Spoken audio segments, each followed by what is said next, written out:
안녕하세요. 저는 더리버 처치를 섬기고 있는 김영웅 목사라고 합니다. 제가 오늘 여러분과 나누고 싶은 메시지는 예언사역 안에서 하나님의 말씀하시는 방식 또는 예언사역 안에서 하나님께서 우리에게 어떻게 말씀하시는지에 대해서 나누겠습니다. 창세기에 하나님께서 인간을 만드셨을 때 하나님의 모양과 형상대로 만들었다라고 말을 하고 있죠. 그 형상과 모양대로 만들었다는 것은 한마디로 하나님과 관계할 수 있는 존재, 하나님과 친밀함을 나눌 수 있는 존재로 만들었다라는 이야기입니다. 그리고 또 하나 재미있는 것은 모두가 다른 DNA를 가진 존재라는 것이죠. 5천만인 대한민국의 인구 한 사람 한 사람을 비교했을 때 모두가 다른 DNA를 가지고 있고, 이 지구상에 60억이 되는 모든 사람들 또한 다른 DNA를 가지고 있습니다. 근데 그 모든 것은 하나님의 안에서 나온 DNA라는 것이죠. 하나님 안에서 나온 디자인, 생각들이라는 것이죠. 그러면 하나님은 얼마나 다양성을 가지고 있는지를 우리는 기억해야 합니다. 우리가 언어를 바라볼 때도 우리나라 언어와 한국 언어와 중국 언어와 미국 언어와 스페니쉬와 다양한 언어가 있는 것처럼 하나님은 어떤 하나의 획일화된 방법, 어떤 규격화된 방법으로만 우리에게 말씀하시는 분이 아닙니다. 만약 오늘날 하나님이 한국어로만 말씀하신다라면 영어만 할 줄 아는 사람들이 못 듣겠죠. 만약 하나님이 일본어로만 말씀하신다라면 우리 일본어를 이해하지 못하는 자들은 못 들을 겁니다. 그 다양성에 대한 하나님의 그 계시가 전 사도행전 2장에 나온다라고 생각합니다. 당시에 예수님께서 말씀하신 약속을 기다렸던 제자들과 예수님을 따랐던 사람들이 성령을 받게 되죠. 그 성령을 받을 때 그들이 입에서 각각의 언어로 풀어지는 것을 볼 수 있습니다. 그 각각의 언어는 당시에 오순절날에 맞이하여 흩어진 디아스포라 유대인들이 예루살렘에 있었고, 그 소리를 들음으로 인해서 하나님의 말씀하시는 것들을 듣게 됩니다. 하나님이 얼마나 다양하게 말했는지 각각의 흩어졌던 지역의 방언들로 말하는 것을 우리는 알게 되죠. 이와 같이 하나님은 우리의 수준에 맞게 말씀하시지만 또한 얼마나 다양한 방법으로 말씀하시는지를 우리는 성경을 통해 이해할 수 있습니다. 그런데 우리가 하나님에 대한 이 성품들, 하나님에 대한 이해들이 없을 때는 하나님을 우리의 방법과 우리의 수준으로 획일화시키고 어떤 기준화시킴으로 하나님의 말씀을 제한할 때가 있죠. 바로 그럴 때 우리는 하나님의 말씀이 잘 들려지지 않는 것을 볼 수 있습니다. 그래서 오늘 우리는 성경, 완전한 계시이며 완전한 진리인 성경에 기초하여서 하나님이 얼마나 다양하게 우리에게 말씀하시는지를 좀 이해하려고 합니다. 먼저는 하나님이 환상이라는 도구를 통해서 우리에게 말씀하시죠. 환상은 두 가지 종류가 있습니다. 하나는 열린 환상이 있고 또 하나는 닫힌 환상이 있습니다. 열렸다 닫혔다라는 말이 좀 웃기게 들릴 수 있지만, 열렸다라는 말은 말 그대로 눈을 뜬 상태에서 어떤 그림이나 어떤 사진이나 어떤 동영상 같은 것을 보는 것입니다. 그래서 대표적으로 열왕기하 6장에 보면 당시 아람 군대가 엘리사를 잡으러 그 성을 둘러싸게 됩니다. 그 상황을 본 그 엘리사의 종이 그 장면으로 인해 두려워할 때 엘리사가 그의 눈을 열어주죠. 그때 아람 군대보다 더 많은 불말과 불병거를 보면서 두려움에서 자유하게 된 장면이 나옵니다. 그때 그 청년, 그 종이 본 그림이 바로 열린 환상인 것이죠. 실제적인 눈으로 보는 그림들인 겁니다. 두 번째는 닫힌 환상입니다. 닫힌 환상이라는 것은 말 그대로 닫혔다라는 말의 의미로 내포될 수 있는데요, 사실 그 말보다는 눈을 뜬 상태나 눈을 감은 상태에서 순간적으로 떠오르는 어떤 상상, 생각입니다. 다니엘서 4장 10절에 보면 이런 말씀이 나와요. 나의 머릿속에 받은 환상, 이것이 대표적인 닫힌 환상에 대한 그림입니다. 이 배경은 이렇죠. 느부갓네살 왕이 꿈을 꾸는데 그 꿈을 해석하는 당시의 술객과 무당들이 아무도 없었을 때 다니엘이 그 침대에서 일어나는 때 받았던 나의 머릿속으로 받은 어떤 순간 하나님이 나에게 주시는 생각 속의 그림들을 이야기합니다. 이것은 거룩한 상상과 좀 다른 의미입니다. 말 그대로 하나님으로부터 온 환상인 거죠. 그래서 닫힌 환상이다라고 이야기할 수 있습니다. 신약에서도 이런 환상에 대한 그림들이 많이 나오는데 대표적으로 누가복음 1장에 보면 스가랴가 성전을 섬길 때 봤던 환상, 그리고 사도행전 16장 9절에 보면 사도 바울이 아시아로 가려고 했는데 마게도니아 사람이 환상 가운데 그를 부르는, 그대의 도움을 요청하는 그 환상, 이 모든 것들이 어떤 환상에 대한 그림인 것이죠. 성경에 이 표현들 말고도 더 다양한 그림들이 다양한 표현으로 환상을 이야기하고 있습니다. 두 번째 제가 보고 싶은 것은 하나님의 음성입니다. 하나님의 음성도 두 종류가 있죠. 하나는 귀로 들려지는 음성, 또 하나는 하나님의 내면에서 올라오는 음성이 있습니다. 많은 사람들이 하나님의 음성을 듣지 못하는 이유 중에 하나가 바로 여기에 있습니다. 바로 하나님의 음성이 귀로 들려진다는 착각 속에 있는 것이죠. 또 어떤 분들은 성경을 통해서만 하나님의 말씀하신다. 그리고 또 어떤 사람들은 목사님의 주일 예배 메시지를 통해서만 하나님의 음성을 들려진다라는 어떤 착각 속에 있습니다. 아무튼 이 두 종류가 있는데, 첫 번째 귀로 들려지는 음성은 정말 극히 소수만이, 소수의 사람들이 아니라, 특별한 사람들이 아니라 정말 믿는 자들도 어쩔 때 평생을 한번 들을까 말까 할 정도의 극히 드문 일이라는 것을 여러분 이해하셔야 해요. 대표적으로 우리가 오해하는 어떤 성경 구절이 있는데, 그것은 사무엘상 3장에 보면 어린 사무엘이 하나님의 음성을 듣게 되죠. 얼마나 명확하게 듣게 되냐면 엘리 제사장이 그를 부르는 것처럼 듣게 되는데, 그때 그것을 대부분 사람들은 귀로 듣는 음성으로 착각합니다. 그런데 대부분 사역자들은 그 표현을 그렇게 말하지 않습니다. 바로 내면에서 올라오는 음성이다라고 이야기를 하는 경우가 많이 있죠. 아무튼 구약 안에서 가장 중요한, 이것이 외적인 음성보다 내면적인 음성이다라고 표현하는 것은 바로 열왕기상 19장에 보면 엘리야가 이세벨을 도망가서 하나님을 만나는, 하나님의 음성을 듣는 장면입니다. 그 음성은 불 속에 하나님의 음성이 들려지지 않죠. 폭풍 가운데 하나님의 음성이 들려지지 않습니다. 가장 세밀한 음성으로 하나님께 들려지게 되죠. 바로 그와 같이 우리는 막 귀로써 영우가 이렇게 하나님 말씀하지 않습니다. 작은 세밀한 소리, 우리의 내면으로부터 들려지는 겁니다. 그것이 신약에 보면 더 명확하게 말하는데요. 요한복음 10장 10절에 보면 이렇게 말하죠. 내 양은 내 음성을 듣는다라고 말입니다. 그리고 요한계시록 3장 20절에 보면 내 음성을 듣고, 너희가 내 음성을 듣고 문을 열면 내가 너희에게 들어가고, 이 말씀에는 여기서 음성도 바로 하나님이 우리의 내면에서부터 올라오는 음성입니다.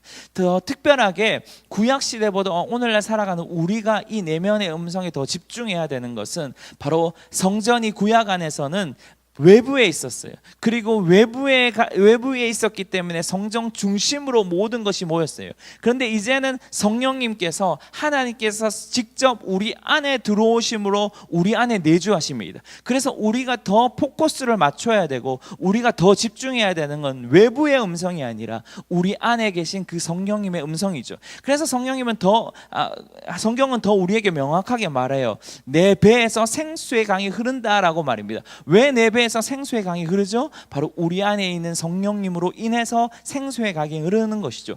또 착각하는 것은 바로 주님이 우리의 마음에 계신다 할 때 대부분 가슴에 있다라고 생각해요. 그런데 성령님은 실제적으로 우리 배, 이 자소가 되어지는 장소에 계십니다. 그래서 배 위에서부터 끌어올리는 그 음성에 우리는 더 포커스를 사실 맞춰야 될 필요가 있어요. 그런데 이런 분들이 있었어요. 지금은 돌아가셨지만 고 밥존슨 목사님이라는 분이 있었죠. 대부분 선지자들의 아버지다라고 부를 정도로 탁월한 선지자였어요. 우리가 알고 있는 대표적으로 샴볼츠나 크리스 밸런틴이나 이런 다양한 사람들의 어떤 영적인 멘토가 되었던 분이죠. 그런 그분은 실제적인 하나님의 음성을 많이 들었다라고 합니다. 그렇다고 해서 이 실제적인 음성을 듣는 사람은 특별한 사람이고 내적인 음성을 들은 사람은 특별하지 않냐? 절대로 그렇지 않습니다. 오히려 이 실제적인 음성이나 이 내면적인 음성은 동일한 하나님의 음성입니다. 우리는 거기에 포커스를 맞춰야지 이것은 특별하고 이것은 특별하지 않다라는 것에 포커스를 맞춰서는 안 되죠. 아무튼 우리는 우리의 내면적인 음성 그리고 외적인 음성이 있다라는 것을 기억할 필요가 있습니다. 세 번째는 생각입니다. 생각에도 두 가지로 하나님의 말씀하시는 것 같아요. 첫 번째는 기억입니다. 두 번째는 생각이고요. 기억이다란 말은 한마디로 과거의 것들, 과거에 어떤 경험했던 것들, 과거에 들었던 것들, 과거에 봤던 것들이 오늘날 우리의 관점으로 오늘날 현재의 시간으로 생각나게 하는 것이죠. 그래서 요한복음 14장 26절에 성령님을 표현할 때 성령님께서 우리에게 생각나게 기억나게 하신다라는 표현이 있죠. 그 말, 그래서 샴볼츠는 이렇게 말합니다. 기억을 과거에서 현재의 맥락이다라고 표현하고 있어요. 두 번째는 거룩한 상상입니다. 다시 말해서 생각인데요. 이겁니다. 우리의 생각은 하나님과 접촉할 수 있는 문이죠. 그리고 또한 고린도전서 2장 16절에 우리가 그리스도의 마음을 가졌다라고 말하고 있어요. 다시 말해서 그 말은 우리가 그리스도의 생각을 가졌다라는 표현인 것이죠. 닫힌 한상은 하나님으로부터 온 상상의 그림입니다. 그런데 이 거룩한 상상은 우리가 그리스도의 마음으로 생각하는 그림입니다. 이 표현이 조금 불경건하게 어쩌면 어떤 사람에게 들릴지 모르지만 아까 말했던 고린도전서 16장의 말씀처럼 우리가 그리스도의 생각을 가지고 있기 때문에 우리의 생각이 곧 하나님의 음성이 되어진다라는 것이죠. 그래서 샴볼츠는 이것에 대해서 현재에서부터 미래의 맥락이 바로 이 거룩한 상상이다라는 표현을 쓰는 것입니다. 그래서 우리는 생각을 통해서 하나님의 음성을 들을 수 있는데 하나는 기억이라는 것을 통해 그리고 우리가 스스로 우리 안에 그리스도의 생각을 가진 존재이기 때문에 거룩한 상상을 통해서 하나님의 음성을 들을 수 있는 것이죠. 예를 들어서 죄인이라는 가치를 가지고 있고 죄인이란 정체성을 가진 사람들에게는 거룩한 상상을 할 수 없을 것입니다. 하지만 우리가 하나님으로부터 의로운 존재다라고 우리가 하나님으로부터 의로움을 입은 성도라고 믿는다면 우리가 생각하는 것이 곧 하나님의 생각이 되기 때문에 그것이 곧 하나님의 음성이 되어지는 것이죠. 네 번째는 감동입니다. 감동은 또 다른 말로 감지라는 표현을 쓰죠. 신약의 대부분의 예언은 사실 감지 또는 감동입니다. 그래서 가장 흔한 예언 사역 안에서 쓰여지는 도구가 바로 이 도구이죠. 이런 거와 같은 것이죠. 어두운 방 안에 순간 들어갔을 때 어두웠던 방에 불이 갑자기 팍 켜지는 장면. 히브리어의 나비라는 표현이 선지자라는 표현인데 그 의미가 부글부글 끓다라는 표현으로 이 감동과 감지가 연결되어집니다.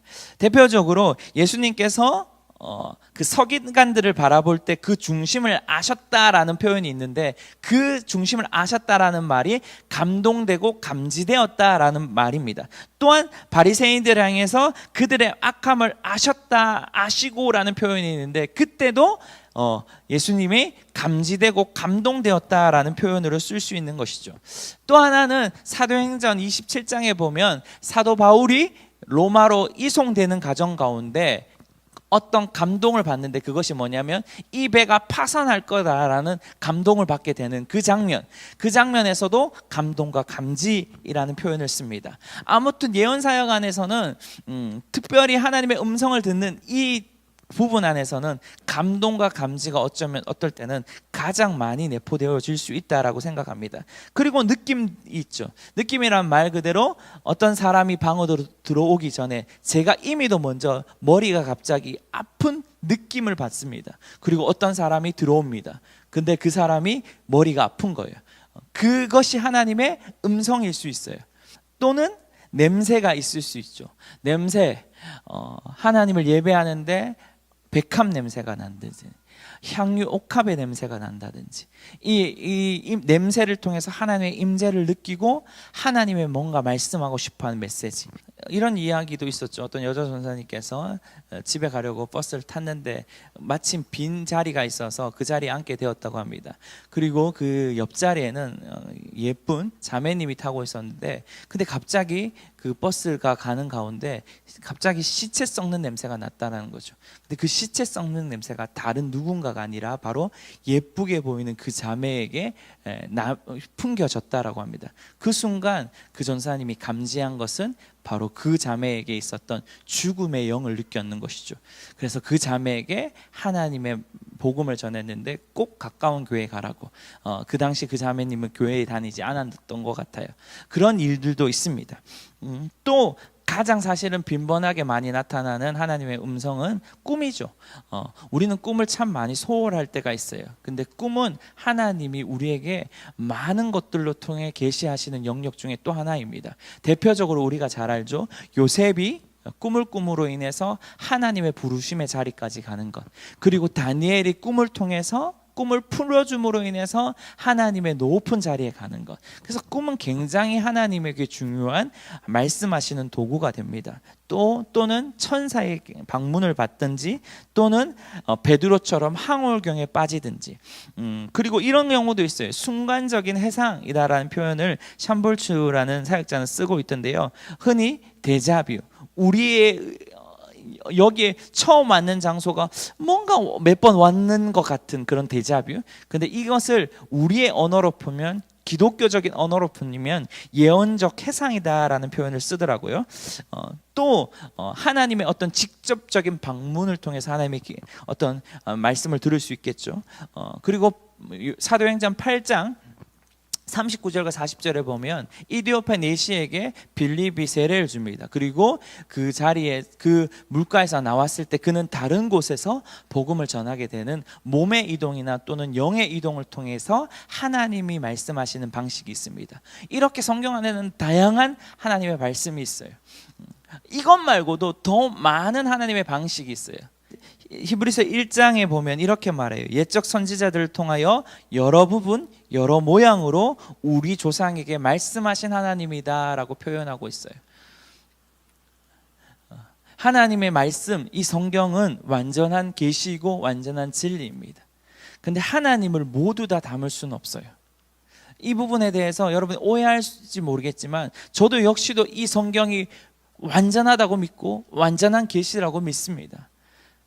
하지만 우리 5천만의 사람들을 다 담았던, 다양함을 담았고 이 60억을 담았던 하나님을 우리가 어떤 한 부분으로 해결화시키고 한 부분으로 규격화시킬 때 우리가 하나님의 음성을 듣고 따라간다라는 것, 우리가 하나님의 음성을 듣고 사람을 섬긴다는 것이 한계가 정해질 수밖에 없는 것이죠. 그래서 오늘 정말 여러분들이 우리 안에서 하나님의 말씀하시는 삶이 풍성하게 들려지고 내가 그 말씀에 순종하기를 따라가기를 원한다면 절대로 우리는 하나님을 제한하시면 안 됩니다. 다시 말해서 하나님의 말씀하시는 영역을 지금 말했던 것보다 더 풍성하게 열어둘 때 우리는 더 하나님의 음성에 명확해질 수 있다고 믿습니다.